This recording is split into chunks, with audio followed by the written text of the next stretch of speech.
News 18 বাংলায় আপনাদের স্বাগত। 5টার 5 মিশালি নিয়ে আপনাদের সঙ্গে রয়েছি আমি প্রিয়াঙ্কা।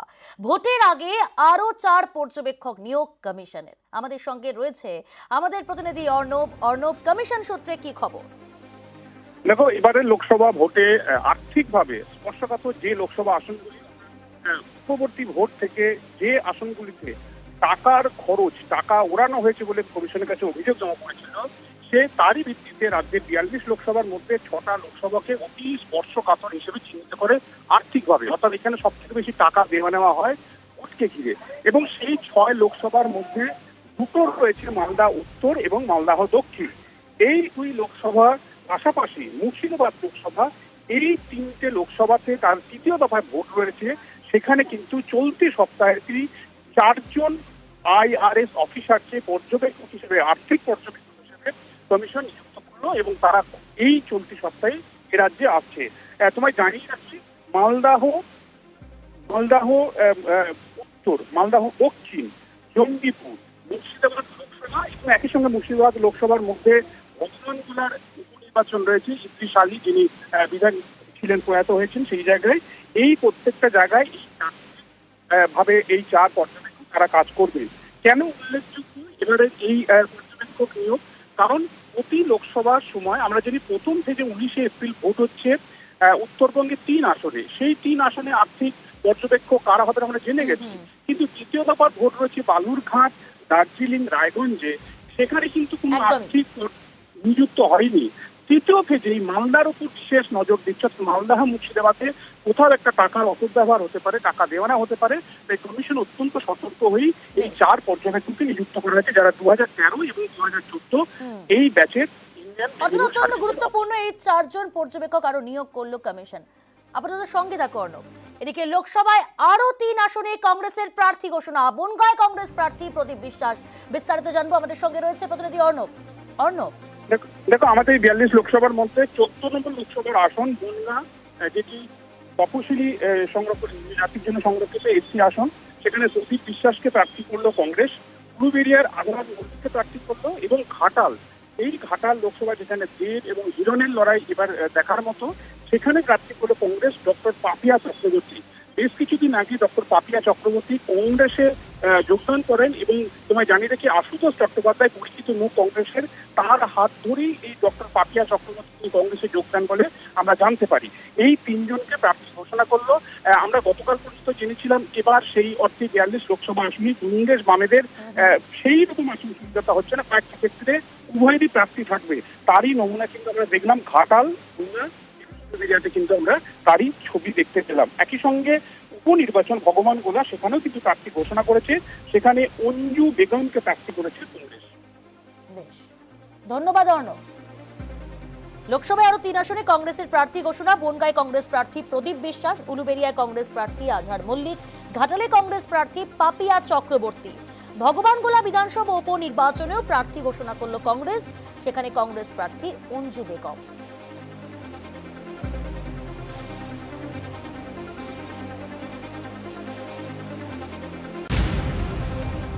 খবর এই মুহূর্তে নিবেদন করছে পাঞ্জাব স্টেট ডিয়ার বৈশাখী বাম্পার 2024, প্রথম পুরস্কার 2.5 কোটি গ্যারান্টেড।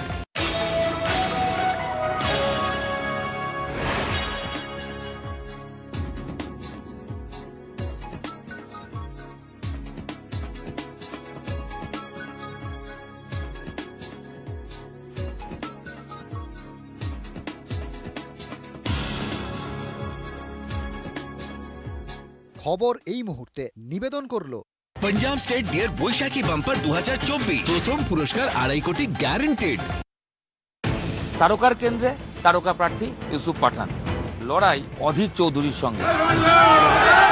ইউসুফ পাঠানের সঙ্গে সারাদিন দেখবো কিভাবে প্রচার করেন, কি বলছেন আমজনতা। দমদম লোকসভা কেন্দ্রের সিপিএম প্রার্থী সুজন চক্রবর্তী, কখনো রাজপথে কখনো বা অলিতে গলিতে। সুজন চক্রবর্তী তিনি হাঁটছেন, তিনি সাধারণ মানুষের সঙ্গে পরিচিত হচ্ছেন।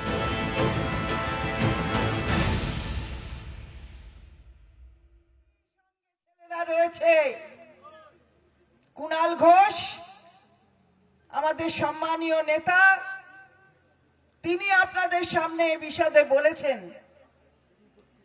পীযূষ বলছিল যখন আমি আসছিলাম, এখানে বিকাশ আছে, অম্বিকেশ বাবু রয়েছেন, সবাই রয়েছে, আমাদের সব স্তরের যারা তারা সবাই রয়েছে।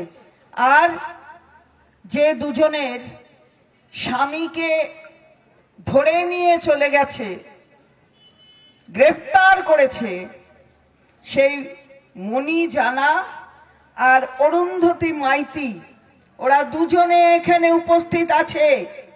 আমি বলবো এদের চোখের জল কি বৃথা যাবে? এই চোখের জল মায়ের চোখের জল, মনে রাখতে হবে। মায়ের চোখের জল কখনো বৃথা যায় না।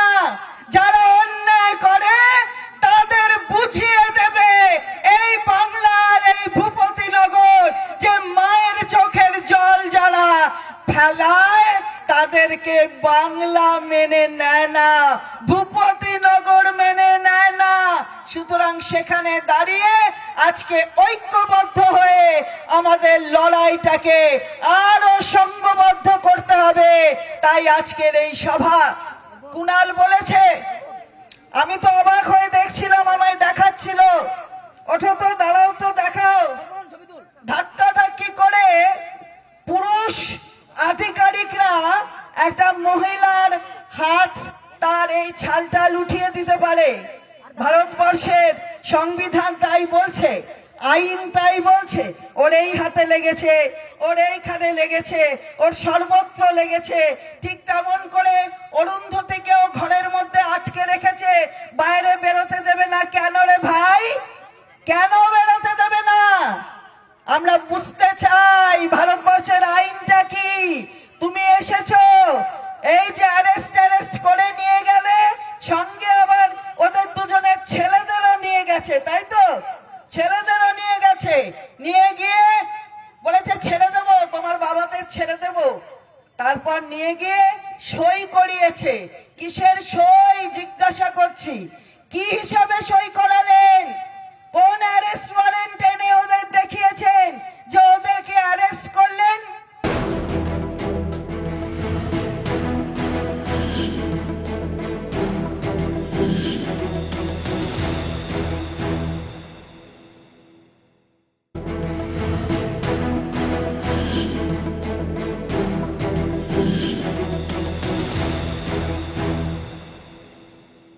এবার একটু ভূপতিনগরে খবরের দিকে নজর রাখি। এনআইএর বিরুদ্ধে শ্লীলতাহানির অভিযোগ। ভূপতিনগর থানায় শ্লীলতাহানির অভিযোগ দায়ের ধৃত তৃণমূল নেতার পরিবারের। অভিযোগ, তল্লাশের সময় মহিলাদের উপর নির্যাতন করা হয়েছে। এনআইএর বিরুদ্ধে শ্লীলতাহানির তদন্তে ভূপতিনগর থানার পুলিশ। পুরো মমতা বন্দ্যোপাধ্যায়ের প্ল্যানিং। গতকাল পর্যন্ত যতক্ষণ না মমতা বন্দ্যোপাধ্যায় বালুরঘাট লোকসভা থেকে শ্লীলতাহানির কথা বলেছিলেন না, ততক্ষণ পর্যন্ত কেউ শ্লীলতাহানির অভিযোগ করেনি। যখন আক্রোশিত হয়ে এই অভিযোগ করলেন, তারপরে এফআইআর করেছে, পরিবারের লোকও বলেছে। এইভাবে বাঁচাতে পারবে না। যেমন শেখ শাহজাহান ভিতরে গেছে, যারা হামলা করেছে তারাও ভেতরে গেছে। মনোব্রত জানার স্ত্রী যেমনটা অভিযোগ করছে যে জোর করে তার স্বামীকে তুলে নিয়ে গিয়েছে এবং তাকে শ্লীলতাহানি করা হয়েছে। শুনবো তার কি প্রতিক্রিয়া। গভীর রাত্রে গেছিল আমার স্বামীকে তোলার জন্য। কিছু বিজেপিরা মুখে রুমাল বেঁধে আমার বাড়ি দেখিয়ে দিয়েছি, দিয়ে তুলে নিয়ে গেছি। আমাদের অত্যাচার প্রচুর করেছি। গভীর রাত্রে তো এসেছি, এই 2টা 2:30 নাগাদ এসেছি। দরজা ভেঙে ঢুকে আমার ছেলেকে ফেলে দিয়েছে, ঠেলে করে, আর আমাকে ফেলে দিয়েছি। ফেলে আমার উপরে অত্যাচার। তারপরে আমার স্বামীকে উঠিয়ে বিছান থেকে প্রচুর মারধর করেছি। কাপড় চুপড় গোটা ঘরদর ছুড়ে, মানে কিছু রাখেনি, আর কিছু পায়ও নি। ভাঙা গাড়ি নিয়ে এসেছি। আমার ছেলেকে, নাবালক ছেলেকে গাড়িতে তার বাবার সঙ্গে তোলার জন্য বিক্ষোভটা দেখেছি। ফাঁসানো হচ্ছে, বিজেপির লোকেরা ফাঁসাচ্ছে। আমি যে অনুরোধ করছি যে আমার স্বামী, আমার 2টো বাচ্চাকে নিয়ে আমি একলা বাড়িতে আছি। এই জন্য আমার ছেলেরা কেউ খায়নি কাল থেকে। এই জন্য বলছি আমার স্বামীকে ছাড়ে দিয়ে আমার অনুরোধ আছে।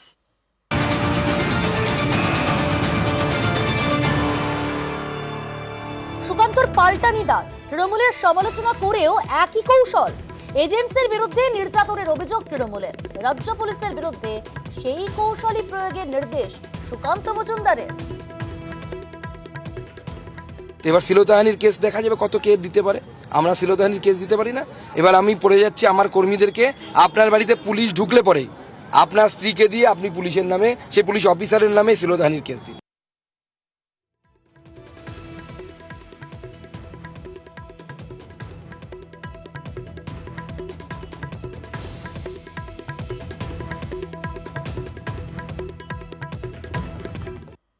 এনআইএর বিরুদ্ধে চাঞ্চল্যকর অভিযোগ।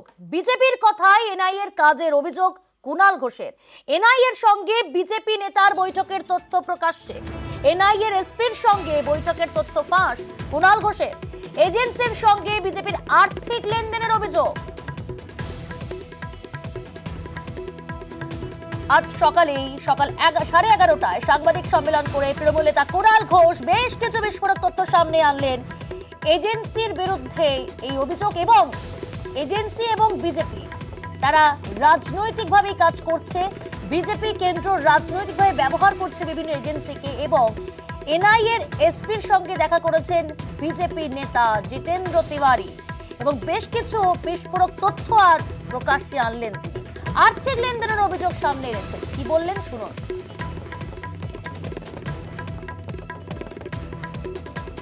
26 মার্চ 2024 এনআইএর এসপি ধনরাম সিং এর কলকাতার বাড়িতে যান বিজেপির নেতৃত্ব। লিস্ট তুলে দেন কোন কোন এলাকায় কাদের গ্রেফতার করতে হবে। তিনি ছিলেন 7:22 পর্যন্ত ওই ফ্ল্যাটের লিজ এগ্রিমেন্ট। আর এখানে ঢুকেছেন জিতেন্দ্র তিওয়ারি। কখন ঢুকেছেন? ভোট ঘোষণার পর আচরণবিধি যখন চলছে। অফিসে যাননি, বাড়িতে গেছেন। একটি সাদা প্যাকেটে বিপুল অর্থের লেনদেন হয়েছে।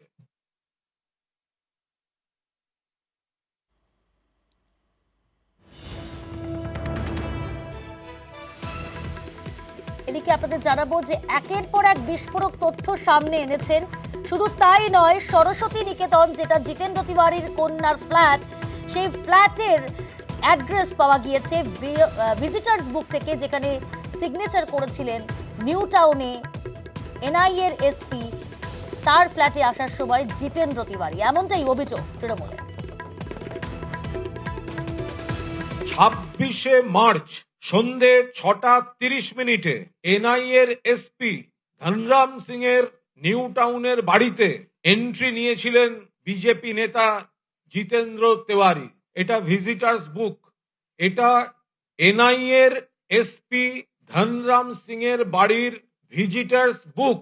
জে কে তিওয়ারি, তার অ্যাড্রেস দেয়া হয়েছে সরস্বতী নিকেতন 5th ক্যামাক স্ট্রিট, কলকাতা। সরস্বতী নিকেতন 5 ক্যামাক স্ট্রিট, কলকাতা। এটি হচ্ছে জিতেন্দ্র তিওয়ারির মেয়ে পল্লবী তিওয়ারির বাড়ি। জিতেন তিওয়ারি, জে কে তিওয়ারি, তিনি কোথায় গেছেন? এন্ট্রি করেছেন ওই হাউজিং এর ফ্ল্যাট নাম্বার J066 এ গেছেন। আমরা ওই বাড়ির দলিলটা এবার দেখাচ্ছি।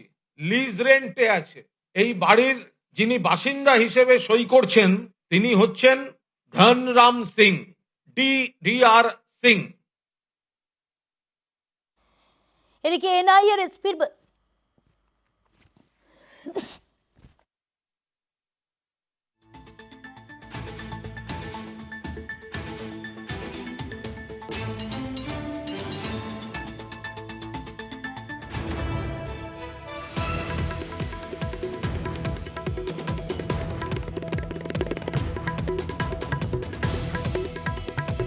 এনআইএর এসপির বৈঠকের অভিযোগ অস্বীকার করলে 48 ঘন্টার মধ্যে সিসি ক্যামেরার ফুটেজ প্রকাশ, হুঁশিয়ারিও দিয়েছেন কুণাল ঘোষ।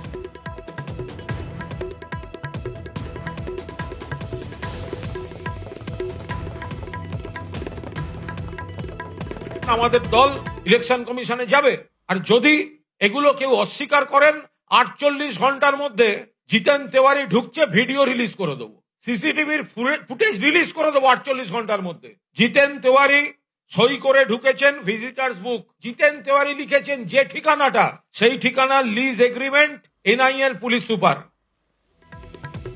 এনআইএর এসপির বিরুদ্ধে তদন্তের দাবি তৃণমূলের। জিতেন্দ্র তিওয়ারি এবং এসপি DR সিং এর মোবাইল লোকেশন খতিয়ে দেখার দাবি কুণাল ঘোষের। দুর্নীতি প্রমাণ হলে এনআইএর এসপি কে গ্রেফতারের দাবি কুণালের। আমরা তদন্ত চাইছি। পুলিশকে ডিআর সিং এর বিরুদ্ধে এফআইআর করতে হবে। প্যাকেটে টাকার লেনদেন হয়েছিল কিনা তদন্ত চাই। ডিআর সিং, ধনরাম সিং এবং জিতেন তিওয়ারি তাদের মোবাইল ফোনের লোকেশন প্রমাণ করা হোক, খতিয়ে দেখা হোক। 6:30 থেকে 7:22 সন্ধ্যাবেলা, সেই সময় এই দুজনের ফোন থেকে কোথায় কোথায় ফোন গেছে তার হদিশ পুলিশকে বার করতে হবে। কাদের সঙ্গে কথা বলেছে এত বড় চক্রান্তটা, এত বড় দুর্নীতি যদি প্রমাণ হয় তাকে অ্যারেস্ট করা হোক। আর ইলেকশন কমিশন অবিলম্বে ডিআর সিংকে বাংলা থেকে বহিষ্কার করুক। এনআইএ এর কোন দায়িত্বে বাংলায় ডিআর সিং যে বিজেপির সঙ্গে আঁতাত করে ধরতে যায় তাকে আমরা বরদাস্ত করব না।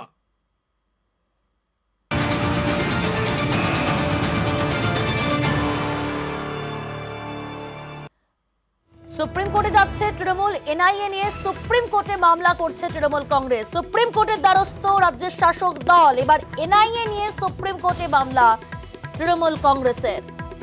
আজ সকালে যে বিস্ফোরক অভিযোগ এবং তথ্য প্রকাশ্যে এনেছে রাজ্যের শাসক দল এনআইএর এসপির বিরুদ্ধে, এবং যেখানে বিজেপি নেতা জিতেন্দ্র তিওয়ারি তিনি গিয়েছেন এসপির বাড়িতে এনআইএর, এবং সেখানে গিয়ে দীর্ঘক্ষণ বৈঠক হয়েছে এবং কাকে কাকে গ্রেফতার করতে হবে তার একটা ব্লুপ্রিন্ট তুলে দেওয়া হয়েছে, এমনও গুরুতর অভিযোগ সামনে এনেছেন কুণাল ঘোষ। এবার সুপ্রিম কোর্টের দ্বারস্থ রাজ্যের শাসক দল এনআইএ নিয়েই সুপ্রিম কোর্টে মামলা করছে তৃণমূল কংগ্রেস।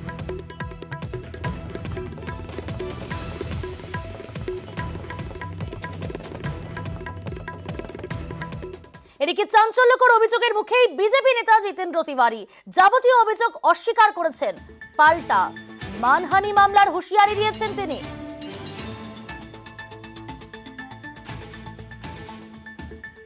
অভিযোগের মধ্যে আমি যেটা খবর পেয়েছি যে অনেক এমন কথা আছে যেটা ডিফেমেটরি, এবং যে ডিফেমেটরি যা যা ওনারা বলেছেন সেটার জন্য আমি ওনাদেরকে 7 দিন সময় দিচ্ছি। 7 দিনের মধ্যে আমার নিয়ে আপত্তিজনক যেসব কথা বলেছেন সেটা ওনারা নিজের স্টেটমেন্ট প্রত্যাহার করুন।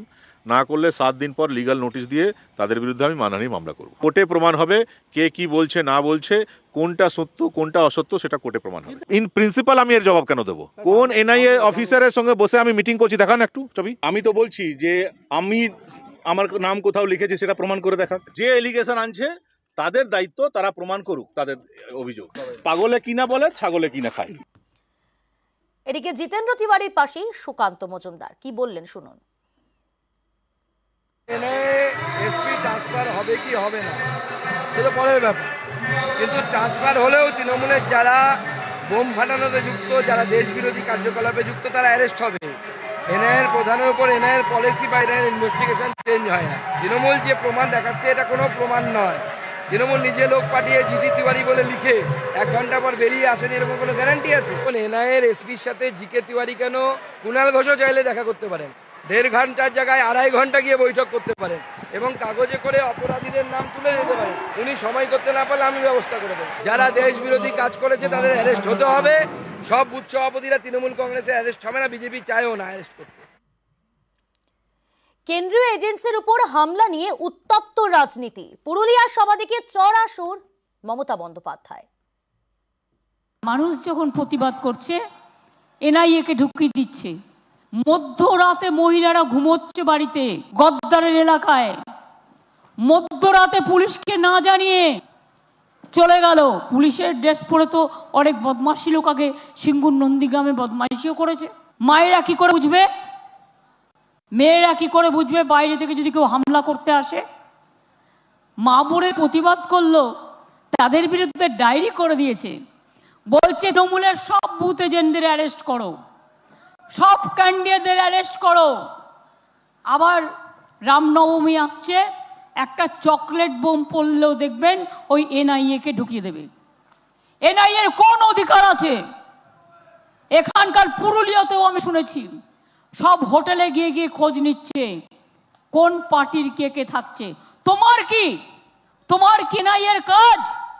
কোন কোন পার্টি কোথায় কোন হোটেলে থাকবে? তো থাকবে কি তোমার মাথায়? এদিকে ধূপগুড়ির সভা থেকেও সরব হয়েছেন প্রধানমন্ত্রী নরেন্দ্র মোদী। टीएमसी चाहती है कि उसके तोलाबाजों को, भ्रष्टाचारी नेताओं को आतंक का खुला लाइसेंस मिले।